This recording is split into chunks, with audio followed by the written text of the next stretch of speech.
Long before the hostility, before the sanctions, before the threats of war, the relationship between Iran and the United States was actually friendly.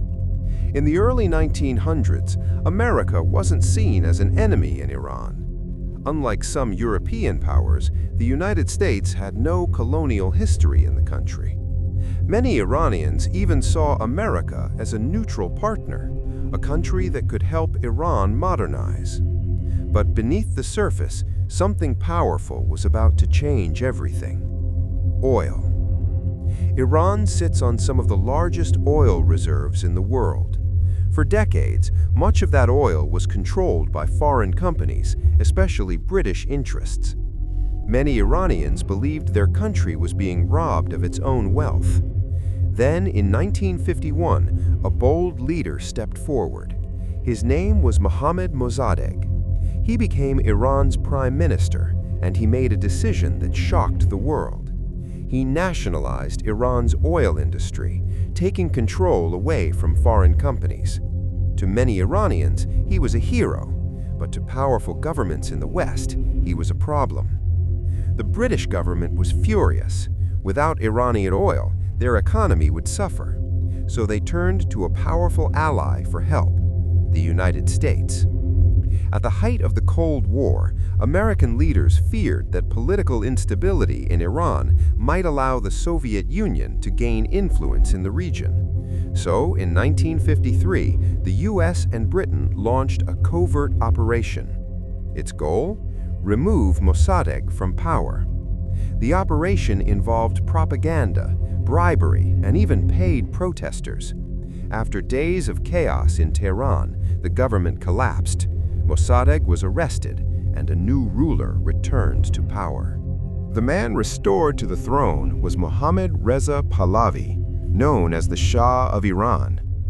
With strong support from the United States, the Shah ruled Iran as a powerful monarch for the next 26 years. During this time, Iran became a key American ally in the Middle East. The two countries signed agreements, traded weapons, and cooperated on nuclear technology. But there was another side to the story. Many Iranians felt their country had lost its democracy, and anger slowly began to grow.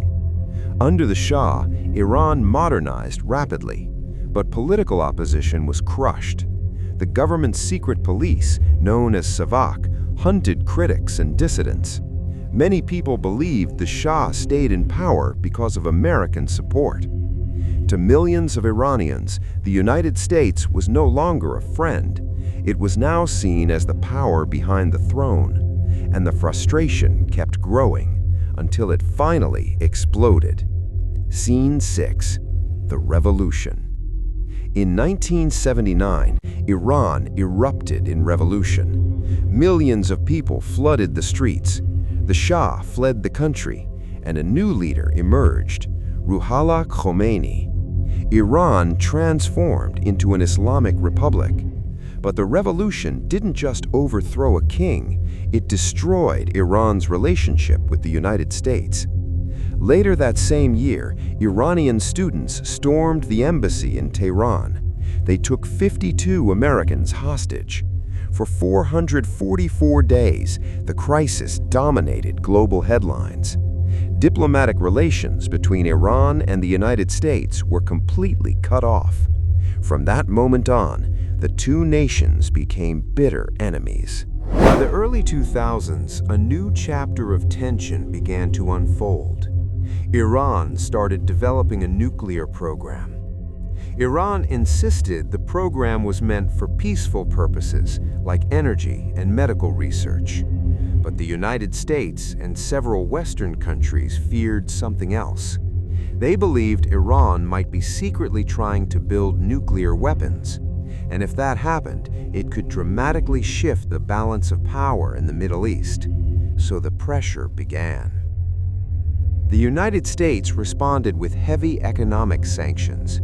Iran's economy began to struggle. But behind the scenes, a different kind of conflict was unfolding, a shadow war. Cyber attacks, intelligence operations, and sabotage targeting Iran's nuclear facilities. One of the most famous attacks happened in 2010. A mysterious computer virus called Stuxnet cyberweapon infiltrated Iran's nuclear systems. The virus secretly damaged centrifuges used for enriching uranium. Machines began spinning out of control and destroying themselves. For years, Iran didn't even realize what was happening.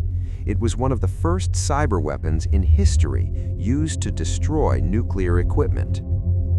The sabotage didn't stop there. Over the years, several mysterious explosions struck Iranian nuclear facilities. One major incident occurred at the Natanz nuclear facility, Iran's main uranium enrichment site. An explosion damaged critical equipment used for nuclear development. Iran blamed foreign enemies. Although responsibility was never officially confirmed, many analysts believe the attacks were part of a coordinated effort to slow Iran's nuclear progress. The conflict was no longer just political. It had become technological, covert, and dangerous. In 2015, after years of tension, something unexpected happened. Iran and several world powers reached a historic agreement. The deal was called the Joint Comprehensive Plan of Action. Under the agreement, Iran agreed to limit its nuclear program and allow international inspections. In return, many economic sanctions were lifted. For a brief moment, it seemed like the decades of hostility might finally ease. But the calm didn't last long. In 2018, the United States withdrew from the nuclear agreement. Sanctions returned. Tensions skyrocketed once again. Iran began increasing its nuclear activities, and the world watched nervously as the conflict moved closer to the edge. Today, the rivalry between Iran and the United States remains one of the most dangerous geopolitical tensions in the world. It's a conflict shaped by history, power, and mistrust. From secret coups to revolutions to cyber attacks on nuclear facilities, the story of Iran and America is not just about two countries. It's about decisions that continue to shape the future of the entire Middle East, and perhaps the world. Sometimes the war of today is deeply rooted by the decisions made yesterday.